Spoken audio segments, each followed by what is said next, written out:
नमस्कार दोस्तों, स्वागत है आपका अपने YouTube channel online study with डिकी में। दोस्तों आज हम आपके लिए लेकर आए हैं आने वाले C TET, MPTET, super TET, साथ ही साथ अन्य टेट एग्जाम और कंपटीशन एग्जाम 2020 के लिए विज्ञान से संबंधित 30 अति महत्वपूर्ण प्रश्न हैं। और दोस्तों ये प्रश्न आप PDF के रूप में चाहते हैं तो आप वीडियो के डिस्क्रिप्शन लिंक में जाकर के एंड्रॉइड एप्लीकेशन टेट सक्सेस को डाउनलोड कर सकते हैं। वहाँ पर ये क्वेश्चन आपको PDF के रूप में उपलब्ध हो जाएंगे।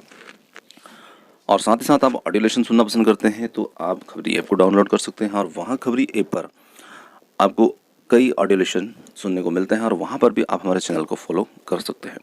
तो चलिए स्टार्ट करते हैं। देखिए फर्स्ट क्वेश्चन हमारा, बर्फ जमी झील के अंदर मछलियाँ जीवित रहती है क्योंकि। चार विकल्प आपके सामने हैं, आप अपना उत्तर कमेंट्स में दे सकते हैं। मछलियाँ नियत तापित जीव है, बी है मछलियाँ बर्फ में शीत निष्क्रिय हो जाती है, या सी है झील की तली पर जल नहीं जम जाता, और डी है बर्फ ऊष्मा का उत्तम चालक है। तो देखिए बर्फ जमी हुई झील के अंदर भी मछलियां जीवित रहने का कारण होता है कि झील की तली पर जल जो होता है वो जमता नहीं है, क्योंकि जल जो होता है वो झील की ऊपरी तल जो पानी का होता है वहां पर जमा होता है। ऑप्शन सी होगा हमारा उत्तर। अगला क्वेश्चन है, यदि हवा का तापमान बढ़ता है तो उसकी जल वाष्प ग्रहण करने की क्षमता ऑप्शन ए घटती है, बी है बढ़ती है, सी है पहले घटती फिर पुनः बढ़ती है, और डी है कोई प्रभाव नहीं पड़ता है। तो यहाँ पर हमारा जो उत्तर होगा वो होगा ऑप्शन बी, बढ़ती है। ऑप्शन बी, क्योंकि जब तापमान बढ़ेगा तो निश्चित ही जल वाष्प ग्रहण करने की क्षमता बढ़ेगी, और जब तापमान में नमी होगी, हवा के अंदर नमी होगी, तो जल वाष्प ग्रहण करने की क्षमता उसकी कम रहती है। चलिए ऑप्शन बी हुआ हमारा उत्तर। अगला क्वेश्चन है, भारतीय किसान टर्मिनेटर बीज प्रौद्योगिकी के प्रवेश से असंतुष्ट हैं क्योंकि इस प्रौद्योगिकी से उत्पादित बीजों से संभावना होती है।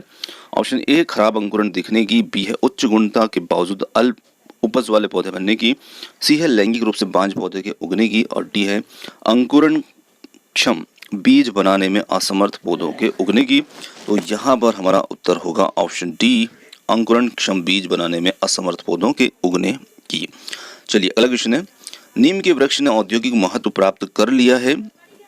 ऑप्शन ए है जैव कीटनाशी और प्रजनन रोधी यौगिक के दूध के रूप में, बी है प्रजनन रोधी यौगिक जैव उर्वरक और कैंसर रोधी औषधि के दूध के रूप में, सी है जैव उर्वरक कीटनाशी और प्रजनन रोधी यौगिक के दूध के रूप में, और डी है कैंसर रोधी औषधि जैव कीटनाशी और जैव उर्वरक के दूध के रूप में। तो यहाँ पर हमारा जो उत्तर होगा वो होगा ऑप्शन सी। चलिए अगला क्वेश्चन है, अगला क्वेश्चन हमारा है, वाडा का संबंध है वैमनिकी से, बी है डॉप टेस्टिंग से, सी है बीमा से, डी है स्टॉक एक्सचेंज से। तो वाडा का संबंध जो होता है ये होता है ऑप्शन बी, डोप टेस्टिंग से। चलिए अगला क्वेश्चन है, मृत मछली से निकलने वाली दुर्गंध किन यौगिकों के कारण है? अमीनो यौगिक, एल्डिहाइड यौगिक, सल्फर यौगिक, नाइट्रो यौगिक। तो यहाँ पर उत्तर बनेगा अमीनो यौगिक के कारण से ये दुर्गंध होती है। ऑप्शन ए होगा हमारा उत्तर। चलिए, स्तनधारी जल पीते हैं और इसे प्राप्त भी करते हैं। ग्लाइकोजन के ग्लूकोज के टूटने से, लार के दावण से, सी है ऑक्सी हीमोग्लोबिन के हीमोग्लोबिन में बदलने से, और डी है ग्लूकोज की ऑक्सीकरण से। तो बिल्कुल स्तनधारी जो जल पीते हैं और वो जल प्राप्त भी करते हैं, तो जब ग्लूकोज का ऑक्सीकरण होता है तो उससे जल और कार्बन डाइऑक्साइड बनते हैं। ऑप्शन डी बनेगा हमारा उत्तर। चलिए अगला क्वेश्चन है, दांत का कौन सा भाग एनिमल से ढका रहता है? दंत शिखर, जड़, दंतास्थि, उपरोक्त सभी। तो देखिए दांत का सबसे कठोर भाग, हमारे शरीर का सबसे कठोर भाग होता है दांत का एनिमल आवरण, और ये भाग जो होता है ये दंत शिखर, मतलब दांत का ऊपरी भाग जिसे हम शिखर कहते हैं, उसको ये कवर करता है, उसको ये ढकता है। ऑप्शन ए होगा हमारा उत्तर। अगला है लेनोलिन, मोम जो होता है ये कहाँ से प्राप्त होता है? जानवरों की उदर ग्रंथियों से, बी है पेट्रोलियम से, सी है जानवरों की त्वचा ग्रंथि से, और डी है पॉमिटिक एसिड से। तो ये प्राप्त होता है जानवरों की त्वचा ग्रंथि से। ऑप्शन सी होगा हमारा उत्तर। चलिए, जब कुएं से पानी की बाल्टी को ऊपर खींचते हैं तो हमें महसूस होता है कि बाल्टी पानी की सतह से ऊपर भारी हो गई है, और बी है पानी की सतह से ऊपर हल्की हो गई है, सी है पानी से बाहर आकर स्थिरता खो बैठी है, और डी है पानी से बाहर आकर उसके द्रव्यमान में प्राप्ति हुई है।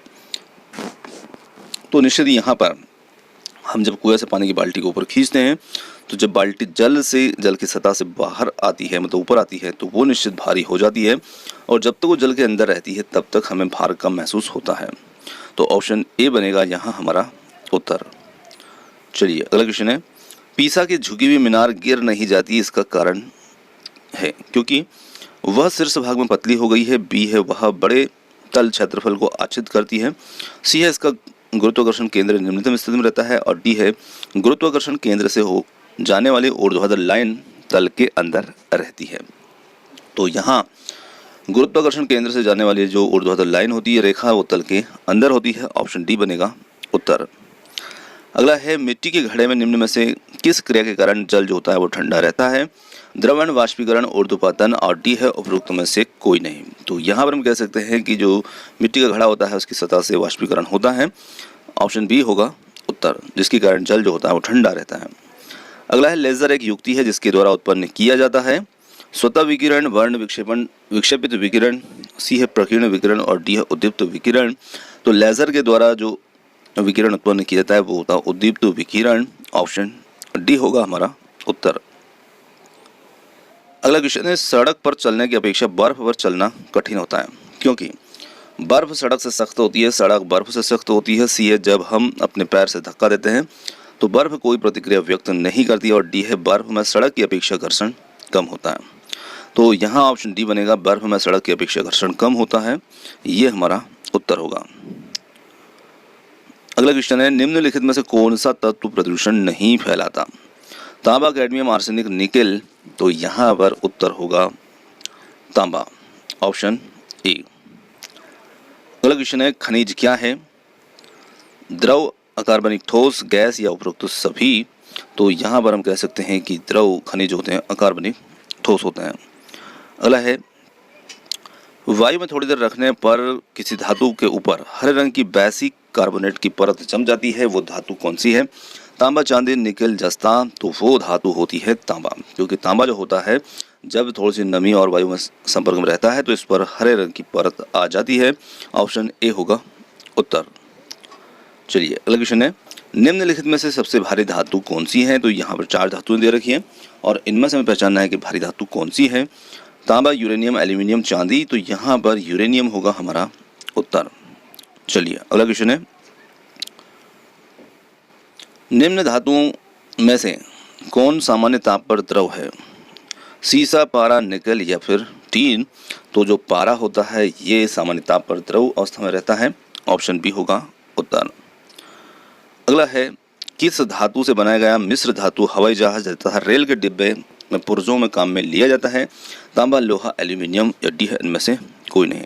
तो वो धातु होती है एल्यूमिनियम, जिसका उपयोग मिश्र धातु तथा जहाज और रेल के डिब्बे आदि बनाने में लिया जाता है। अगला क्वेश्चन है, किस खनिज से रेडियम प्राप्त किया जाता है? चूना पत्थर, पिच ब्लेंड या रूटाइल या हेमेटाइट। तो यहाँ पर उत्तर होगा पिच ब्लेंड। ऑप्शन बी से रेडियम को प्राप्त किया जाता है। चलिए अगला क्वेश्चन है, विश्व में उपयोग लाई जाने वाली प्रथम धातु थी? तांबा, सोना, चांदी, लोहा। तो यहाँ पर तांबा जो है ये उपयोग में लाई जाने वाली प्रथम धातु थी। Option A. अगला क्वेश्चन है, शुष्क सेल बैटरी में निम्नलिखित में से किसका विद्युत अपघट्यों के रूप में प्रयोग होता है? अमोनियम क्लोराइड तथा जिंक क्लोराइड, सोडियम क्लोराइड और कैल्शियम क्लोराइड, मैग्नीशियम क्लोराइड और जिंक क्लोराइड, अमोनियम क्लोराइड और कैल्शियम क्लोराइड। तो यहाँ पर हमारा उत्तर बनेगा, शुष्क सेल जो होते हैं इनके अंदर अमोनियम क्लोराइड और जिंक क्लोराइड का मिश्रण विद्युत अपघट्य के रूप में प्रयोग में लाते हैं। ऑप्शन ए होगा उत्तर। अगला है, निम्नलिखित प्रकार के कांचों में से कौन सा एक परावैंगनिक किरणों का विच्छेदन कर सकता है? सोडा कांच, पायरेक्स कांच, जेना कांच या फिर क्रूक्स कांच। तो यहाँ पर क्रूक्स कांच जो होगा ये परावैंगनिक किरणों का विच्छेदन कर सकता है। ऑप्शन डी होगा यहाँ हमारा उत्तर। हाइड्रोजन से भरा हुआ पॉलीथीन का गुब्बारा पृथ्वी की सतह से छोड़ा जाता है और वायुमंडल के ऊंचाई पर जाने से गुब्बारे के आमाप में कमी आएगी, गुब्बारा चपटा होकर चक्री का प्रकार के आकार में आएगा। सी है गुब्बारे के आमाप में वृद्धि होगी, और डी है गुब्बारे का आमाप व आकार पहले के समान ही रहेगा। तो यहाँ पर उसके आमाप में वृद्धि होगी।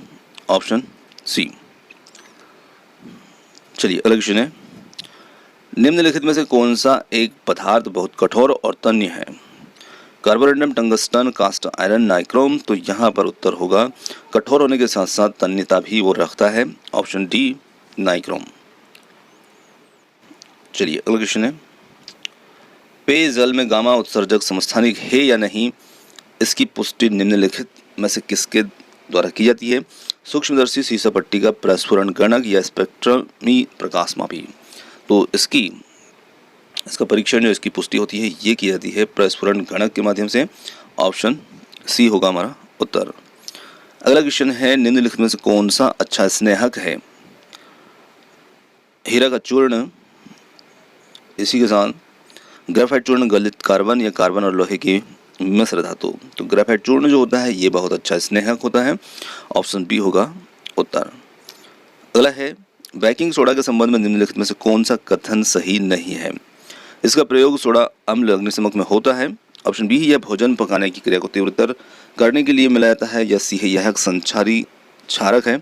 और डी है, यह अमाशय में अम्ल के आधिक्य को निष्प्रभावी करता है। देखिए बिल्कुल यहाँ पर 3 कथन जो है वो सही है और सी जो है ये सही नहीं है, यह एक संचारी क्षारक है। ऑप्शन सी यहाँ पर गलत है। अगला है, पेंटों में क्रोमियम ऑक्साइड का पेंट का कौन सा रंग बनाता है? पेंटों में क्रोमियम ऑक्साइड पेंट का कौन सा रंग बनाता है? हरा, श्वेत, लाल या नीला? तो यहाँ पर उत्तर होगा हरा। Option A. चलिए, मोनेक्स किससे संबंधित है? मॉन्ट्रियल प्रयोग से, मौद्रिक प्रयोग से, या फिर चंद्र विषयक प्रयोग से, या डी है मानसून प्रयोग से? तो ये संबंधित है मानसून प्रयोग से। Option D. अगला क्वेश्चन है, आज़ादी की लड़ाई में कौन सा रसायन एक महत्वपूर्ण प्रतीक चिन्ह था? ग्लूकोज, खाद औषधि या सोडियम क्लोराइड? तो बिल्कुल ऑप्शन डी सोडियम क्लोराइड, क्योंकि नमक कानून जो था इसका प्रयोग हुआ था गांधी जी के द्वारा। ऑप्शन डी होगा यहाँ हमारा उत्तर। दोस्तों ये थे आज के मेरे विज्ञान संबंधित 30 अति महत्वपूर्ण प्रश्न। 2 प्रश्न हमने यहाँ पर एक्स्ट्रा कर लिए हैं और प्रश्न आपको कैसे लगे कमेंट्स करके जरूर बताइएगा। वीडियो पसंद आता तो वीडियो को लाइक, शेयर और चैनल को सब्सक्राइब करना ना भूलिएगा। आप हमारे साथ में समय तक बने रहे, उसके लिए बहुत बहुत धन्यवाद। Thank you so much. मिलते हैं जल्दी ही एक और नए किसी वीडियो के साथ।